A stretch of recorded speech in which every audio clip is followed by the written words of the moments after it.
Close your eyes for a minute and imagine with me, if you will, yourself sitting in a trash can. As awful as that sounds, imagine with me, and as you think about the trash all around you, so close in proximity, it's going to make you sick to your stomach. Not just that, if anything were to even touch you, you'd think you'd catch a disease. But that's not the end of the dream. The visual is not as half as bad as the stench, the overpowering stench, because it follows you wherever you go. You can't run away from it because it's everywhere.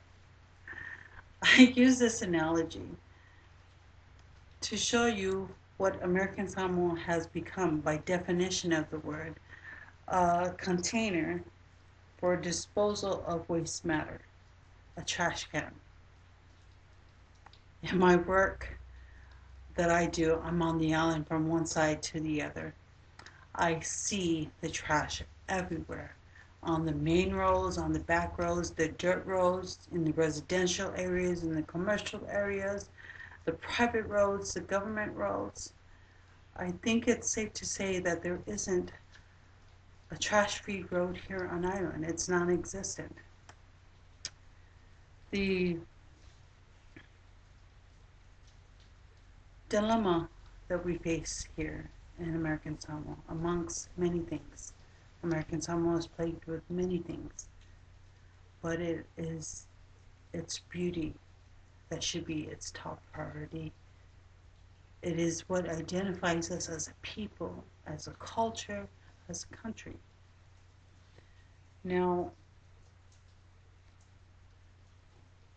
as valiant as the efforts have been with organizations and groups across the country in trying to pick up trash here and there, it has not been consistent enough in order to be effective.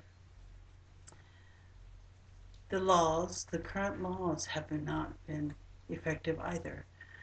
Because if you look at the amount of people that we have on island and the amount of trash that we see everywhere, at least every citizen should have at least one citation. If not, the police station should be busting at the seams with citations everywhere. But that's not the case.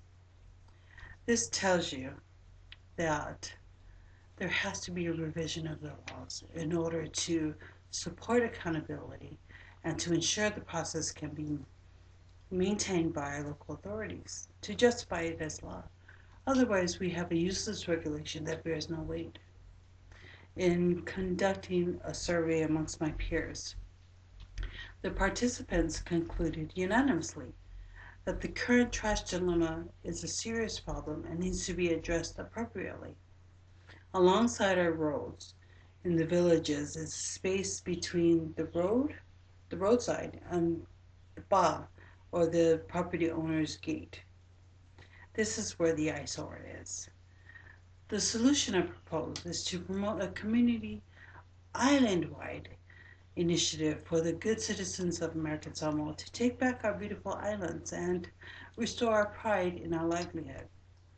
If all our neighbors, landowners, whether residential or commercial, whether they're communal land users or renters or leasers, everybody were to take charge and clean just this area in front of their properties on a daily basis, no matter what road they lived on.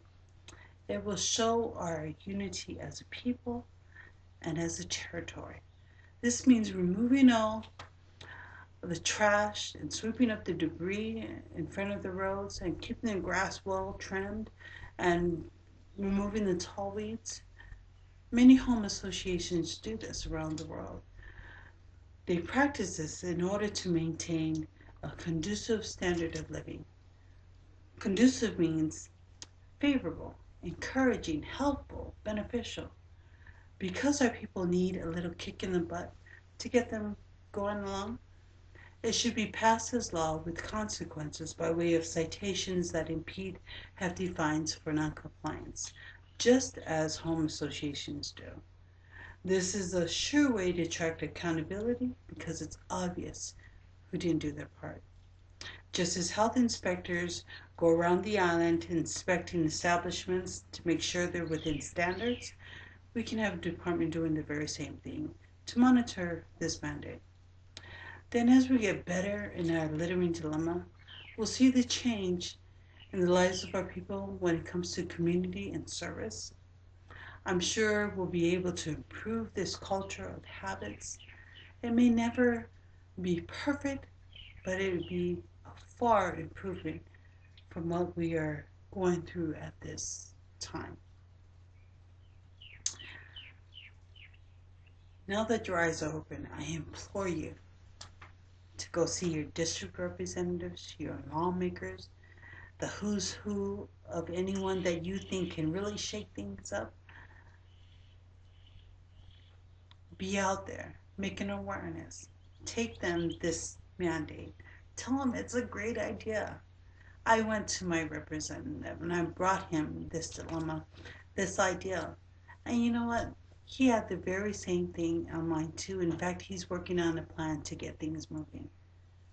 He feels what I feel, what I know many American Samoans, thousands of American Samoan people feel.